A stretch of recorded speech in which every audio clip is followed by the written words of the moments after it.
of a deal, I should say, because right now everyone's losing to Secret. Yeah. But relative strength right now, I think this is such a cool matchup. Grant, what do you think about Team Liquid? You saw some of their games yesterday. You think they're back in full form? I think they are. You see the most picked heroes there, but the one I'm thinking about, that Earthshaker, is every team is still like letting Liquid have it, and they've been first pick in every game. They're still in the tournament. It works out. I think I saw that Kuroki swagger walking on stage. None of the other 9 players had it. Dang. Kuro has something planned, and I'm nervous. Why are you nervous? It's going to be, we don't have to go against him. We just get to watch him, bro. I know, but Not what if it's 2 20-minute games? You wouldn't be nervous for that again? I am nervous for that. Okay, Okay, now I'm scared too. All right, let's go ahead and check out OG. Of course, one of the crowd favorites here, mostly due to Seb. But what are you guys thinking? I mean, everyone's always talking about Anna. At this event in particular, we're talking about Seb. But Seb! wow, that is a big battle pass. Thank you, Grant. Anyone else to talk about on this team, though, Blitz? I think Anna and Thompson, the reason why they look so good again is because they're kind of a similar player. Like when Anna first entered the scene, he was this really stable farmer. They would play this like 4 protect 1 style where he'd play Alk or Naga every single game. Now he and Thompson, they bring out the best and the worst in each other. Like, I just legit think they just turn off their brains and they're just like, guys, nobody will understand what we're going to do. They walk up high grounds. They use buybacks aggressively.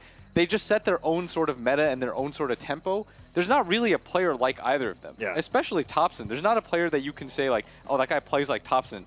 Thompson just kind of does stuff.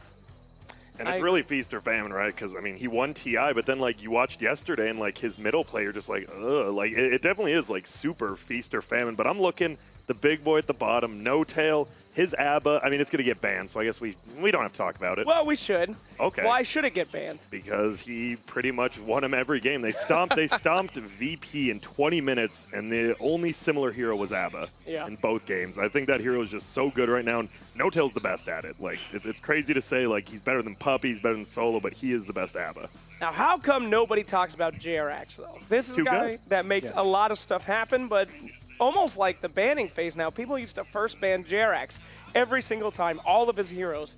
And now he seems to be getting away with a little bit in this tournament, and people are forgetting about him, but isn't he still the rock of OG? I think so. I think that he was my consensus MVP for their TI run. Just the amount of plays that he had.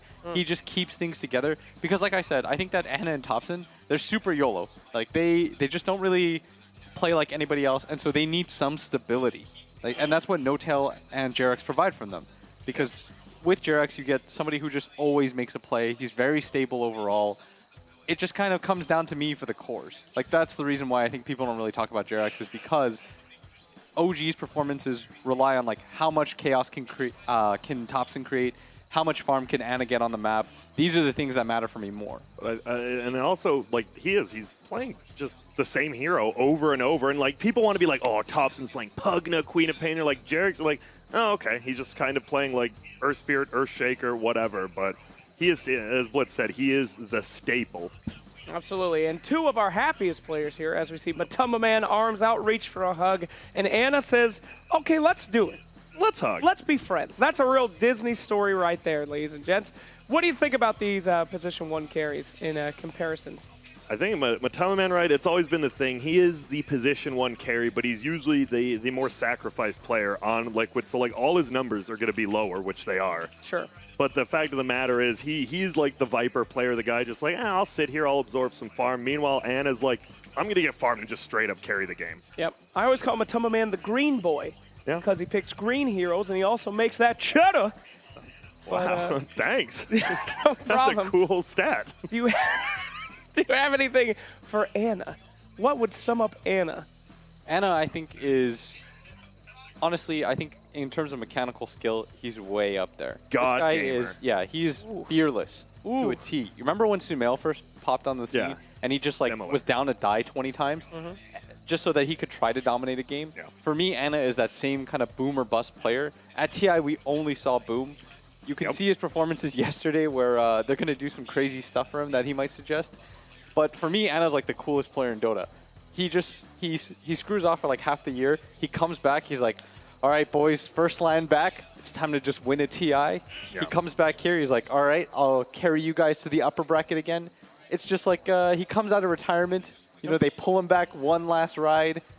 they always show up as a result of that. I think it really inspires them, I feel like. Yeah. It's sort of like this was our missing link. We can hold off until we get him back. Yeah. He's the Captain Marvel, for sure. There we have JRX.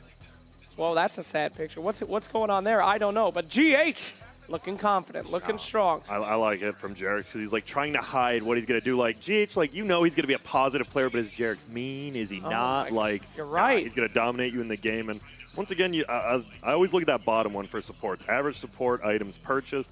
Jerix, helps out the team a little more. GH, I need that blink 1 minute quicker than you. And has that changed? GH used to be kind of sacrificial back when, Coddle and Wisp were in the game, but... It's the heroes, right? Like, nowadays, when you are playing like that Earthshaker, you need items on that hero. You can't just go around with, like, Tranquil Soul Ring or Mana Boots the whole game. You have to get items now. It's true, Blitz. I mean, high-level pub players complain that GH never buys wards. He was when he was on the up and up, he was originally a mid player. People don't know that, but like he'd play like the weird mids. He played like mid Magnus, mid Earthshaker. He tried to make mid IO work for a while. Yeah. I know a few players did. He's just like an odd kind of mid player. Right. So it's like if you come from that role, you're not buying wards for your team. I mean, finally people are starting to catch up. I haven't been buying wards for like 3 years. Dude, I know. I play pub games with you. It's terrible. He'll play Coddle. He's like, I'm going to get this item. I was like, dude, we have 4 wards in inventory. And when I play with Purge, he's just giving up on life. He's like, don't even bother. He's like, he's not going to do it. Finally, people are always catching up to that sick pub meta. Speaking of which, when's the last time you two played a pub together? You guys ever play together? Yeah, probably a couple months, though. We used to play, like, party queue at 3 a.m. for some reason, just wake up and, game it up. Yeah, that's kind of the Blitz Dota special. Yeah. You just get an invite at 8 a.m. on a Thursday. I played 3 games with you, and it was like, it went 90 minutes, 120 minutes, 140 minutes. We played a 2-hour game together. That Luna one. Oh, yeah. I played a 2-hour game with you. You're actually the worst person to play with. He actually in a good is. way. What are you doesn't talking participate about? in any fights. He gets really angry when people gank him when he's like halfway to their base. He's like, congrats on ganking me. I was like, what are you doing? I'm a techie, so of course they're going to be long games. They're always long games. But anyway, I digress. Gentlemen, Blitz, I have a specific questions for you, okay? For those of you not watching, Blitz, you do have a lot of history with Team Liquid. They've stuck together as the same squad. I do want to ask you, if you had to fight one of them to the death, which one would it be? It would probably... I've seen GH ice skate, and he's probably like the most uncoordinated man I've ever seen. That works. I have a video of it, but he told me, like, he promised me I couldn't release it. So you're just going to snitch So on we're him? going to do it live on panel. If they lose, you will see it uploaded. It's actually adorable. It's like Mo helping him along. Oh, that's... It's really cute, but Very cute. it's probably him. All right, sounds good. Well, he is the opposite in game, a true tour de force of incredible plays from GH, and we are into the draft. So let's start getting serious, and let's get talking about these two teams in this elimination match at the Major. Whoever loses gets 5th place. Bye. So we will see now Darkseer and Doom banned out first with a Drow and a Pango. Did really want to talk about Pangolier, a very strong hero in OG's playbook. As you told me earlier today, Mr. Grant, they have run that mid more than 3 times this Major. Yeah, which is pretty crazy, especially because they're first picking, right? Like, this team, they'll just first pick that Penguin. You're like, oh, maybe it'll be Jerix's. And then, like, as it goes on, you're like, no, it's just straight up his mid hero every single time. And the thing is, it doesn't mind doing the worst in lane, because once you get that first roll going, you get a good team fight, it's fine. Yeah. And I guess Liquid thought that wasn't the reason they lost yesterday, because I was thinking, like, did they watch yesterday? Like, you don't have to ban any of those heroes. Like, run it back. Yeah, we will talk about that series that happened yesterday a little bit more. But one of the things that I'm most interested in this game is, all right, I'm going to do a little bit of sucking up here. Okay, don't call me a shill.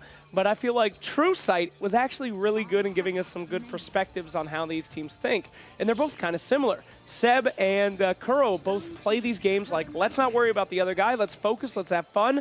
Let's do what we want to do. And it seems like they're respecting that. OG sniping that Earthshaker. Yeah, you can't give it, like, Team Liquid, you can't give them Earthshaker +1, right? We saw that with Secret. They're just like, okay, Earthshaker plus Storm. All of a sudden, our first pick Storm's already covered by a hero. Can't you take NP, though, as Liquid? That was their preferred round of opening. I mean, I think they should, right? And if you take the NP, it kind of also counters the ABBA in lane, because the ABBA just wants to spam out, and NP just kind of beats him up. Or you can take ABBA yourself. I'd be okay with taking either of the 5s right now. I just want to see the strong. I think the strongest opening this tournament on second pick is Nature's Prophet Sand King, and I think there's Really? nothing wrong with that right now.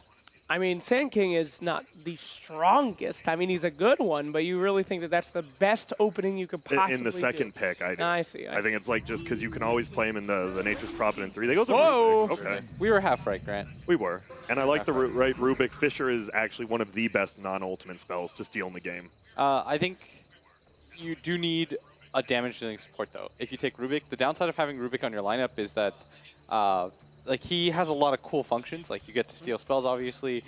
Fade Bolt. Your lift is kind of whatever as a stun. The best part about it is that it's instant. But in terms of actually dealing damage, Fade Bolt doesn't hurt that bad. Yeah. Like, there are easy ways around it. During BKBs, he doesn't do anything as a 4 position, and that hurts him a lot. Is that you can't pop out, do anything to BKBs. What you're trying to do with Rubik is just like steal 2 control spells, so that you have Fissure, you have Lift, you have 2 different ways to stun, which most heroes just don't get. Right. But they open up with the Troll, which I think is really good because neither of those guys, if it's a 4 and a 5, or if it's a 3 and a 4, especially if it's a 3 and a 4, like NP plus Rubik, Troll doesn't care about those heroes. Like, it doesn't bother him in the least. Rubik won't really hurt him. NP, he can always spin on the Treants. But Grant, I mean, we've seen OG run a lot of PAs, and in my book right now, still in the meta, it's like you pick either PA or Troll. They kind of do both the same job. Why Troll specifically in this game? I think PA is just way worse in the lane, like he said. The Troll, like, even in matchups right now, it's like a lot harder. Like, we haven't seen Lifestealer at all this event, but you pretty much can't pick Lifestealer versus Troll. It denies a ton of, like, you don't want Spectre versus Troll in lane, and Troll can go middle. That's the thing. You don't mind if your Troll goes in 2 different lanes. I see.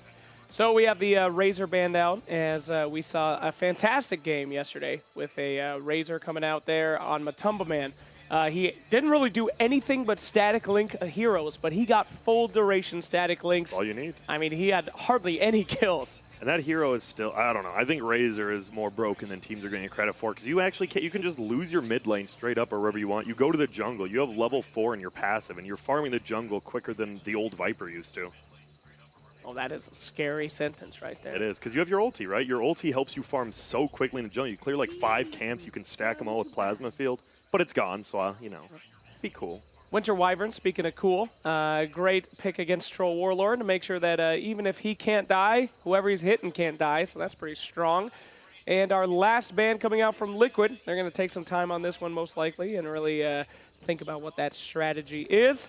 I think they want to ban, what's the strongest 5 that OG could pick? Probably Abba.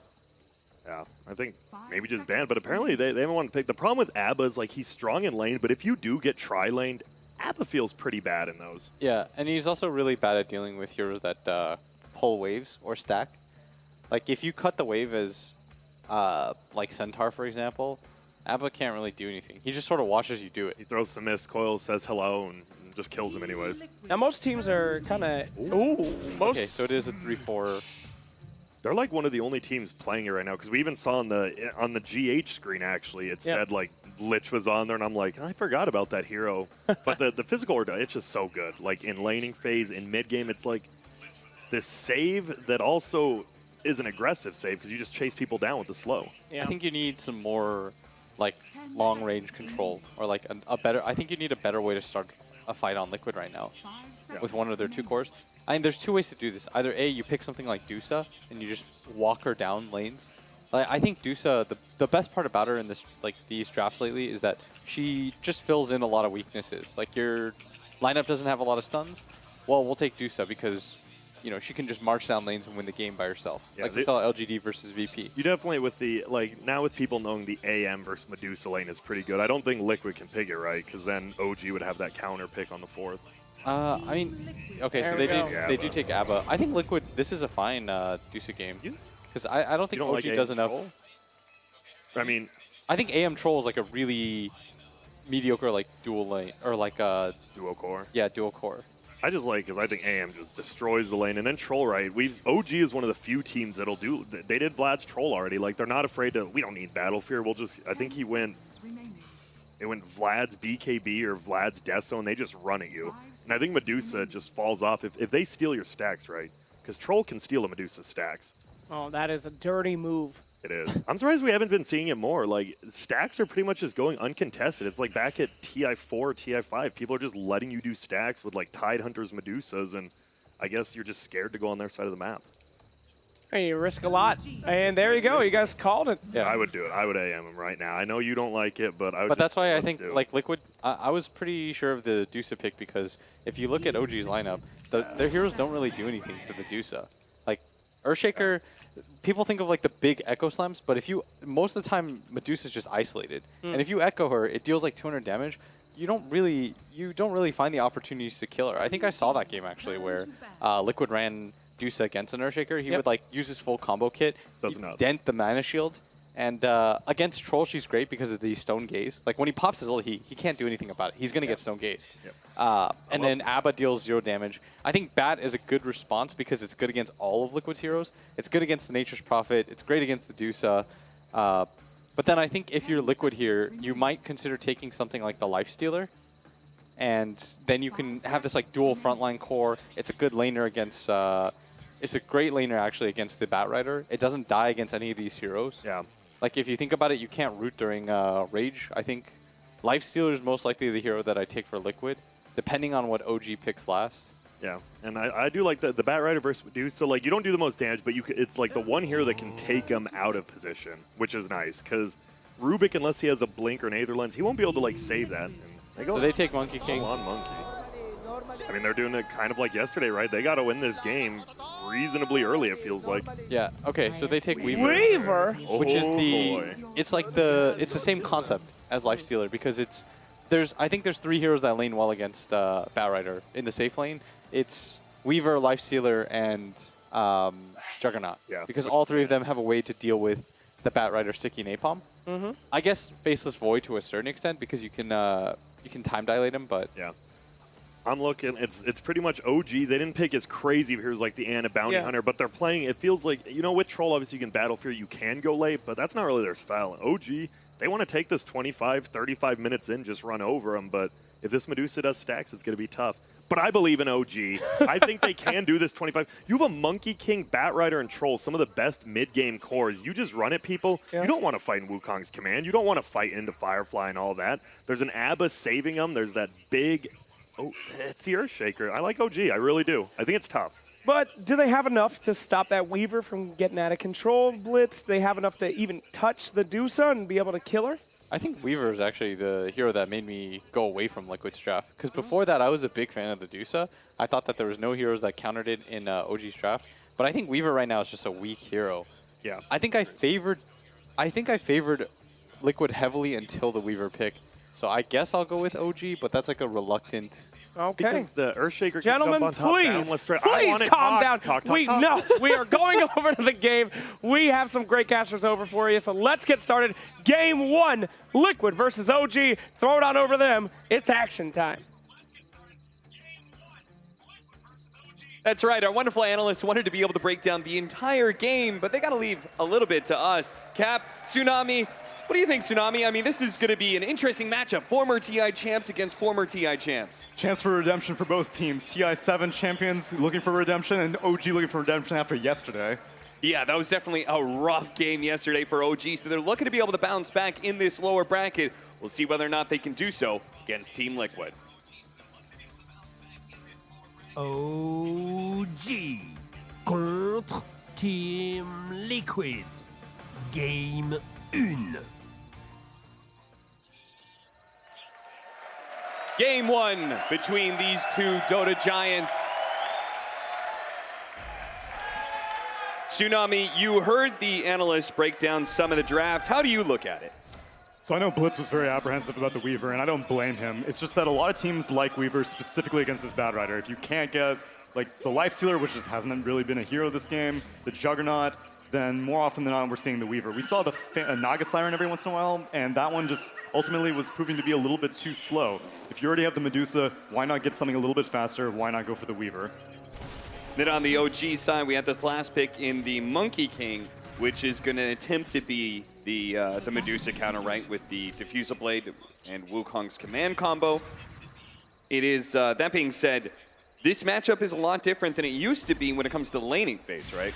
Yeah, Mischief is not as powerful as it once was. Granted, it's still very, very useful in this matchup, which is why Monkey King did not completely fall off as a lane counter to Medusa, but it's not as dominant as it once used to be.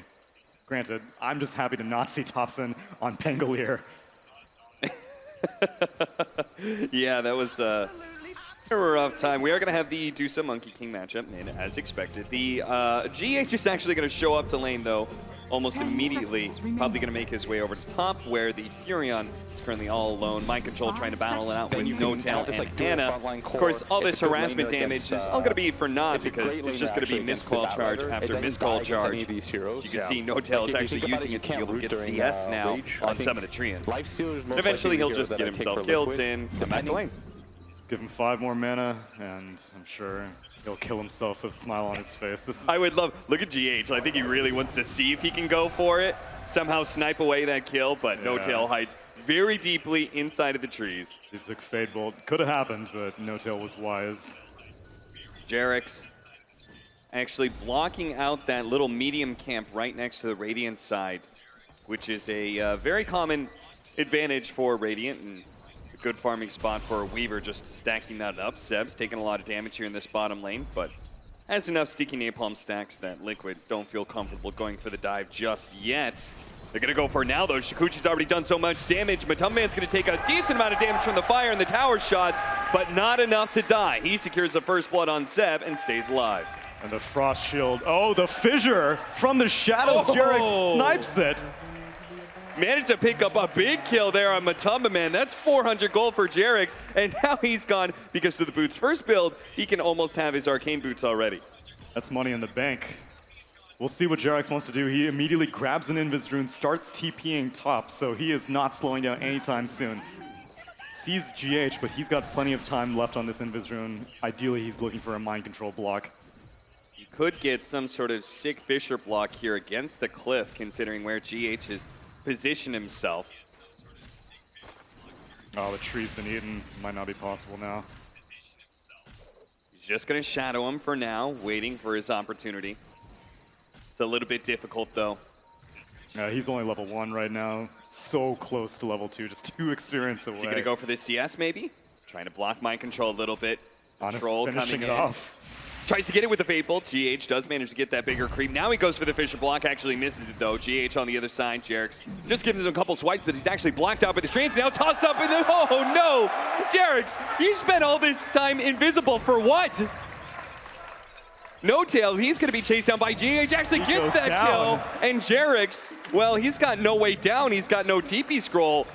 Honestly, I'm not even sure if, is it worth killing him? Do they really want to kill him? Just toy with him. Let him strangle up there. The courier is heading mid, and it has a Jarex TP on it. But this is just amazing. I can't believe things went so right for Jarex at the start, being able to get that kill on the Weaver, and now has gone so terribly wrong. Dude wants to play some Dota. Liquid's not letting him. And how is that courier possibly going to make its way over? Maybe Thompson can bail him out, or they're just going to bring the courier all the way over here, but Rubik's heading over, but he wouldn't be able to do the damage to it. Yeah. He can telekinesis it, though. If he gets any sort of vision. Yeah, he's going to telekinesis the Earthshaker. He does not have a ward, though. And Sprout is not leveled up yet. So Jarex, I don't know if he knows or not. He's like trying to keep pace with Jarex because he can see over the cliff as long as just you're barely. right next to him. So Jarex is trying to get the little bit of distance. Finally, it looks like they're just a little bit of catch and release policy, it seems. They're going to be kind to Jarex here and let him play. I mean, the dude still has a hook in his mouth, though. Ever since he hit level 2, he's just slightly experienced after that. And now he shamefully puts the Arcane Orb in his quick buy, but it could have been obtained so much sooner. Minor setback for OG. I mean, he was at like 500 gold in 2 minutes, now 4.5. Good telekinesis toss back there. We'll get 2 tower shots onto Anna, but maybe they've actually gotten a little bit too aggressive. GH had a lot of magic wand stacks, will be able to stay alive against that bit of aggression from OG, who continue to run out for their defensive tri-lane. Running into GH here again, will be able to take off part of that healing salve. Meanwhile, we can take a look at the other lanes. Medusa versus Monkey King, fairly even thus far, as to be expected, especially with no rotations really happening. Although Thompson is taking a fair amount of abuse, but it looks like He may go for some boundless plays. Oh, he's going to be able to get with the Jingu stacks here, trying to man up against Miracle, but he's going to be a bit too low. Miracle wins that fight, but at top lane, it's GH who may be in trouble here, but he does have a Shrine available. Hit by the Fissure, though, and he's actually just going to run away from Ana. Not popping the Shrine just yet until Mind Control joins him. That is full Shrine efficiency right there as Miracle does manage to come in for the last little bit as well. They are going to be able to telekinesis Ana back. Mystic Snake is there. Blocks. Treants block him in even more. Jarex is going to try and come in and help Ana a bit, but these Treants just stay on top of Ana. Ana finally realized he can turn and fight, though, with the help of No-Tail as well as the Fissure block. GH is in trouble, and he should be dying. Here's the Fateful. Will slow down a lot of this damage, but can't get through. Ana claims that kill on GH after some frustrating body blocks from Mind Control. And No-Tail was critical to helping Ana survive. The aphotic shields, the mist coils. Without him, Ana would have gone down for sure. But it's requiring a lot of focus. Granted, now Jerax has completed his arcane boots. Invisibility. And he scoops up another invis. Hopefully this one ends better than the first. Yeah, certainly. Maybe he's going to head down to bottom lane to help out this Batrider. Seb has been alone for quite some time, and his CS is suffering because of it, 16-3. But at the same time, the Furion is not that far ahead, and if they can actually get the kill onto Kuro, it would be massive. He's run out of mana here, does pop the stick charges and managed to get off the Frost Armor, but thanks to the sticky Napalm, he's going to be run down eventually here. 3-3, OG tying up the score.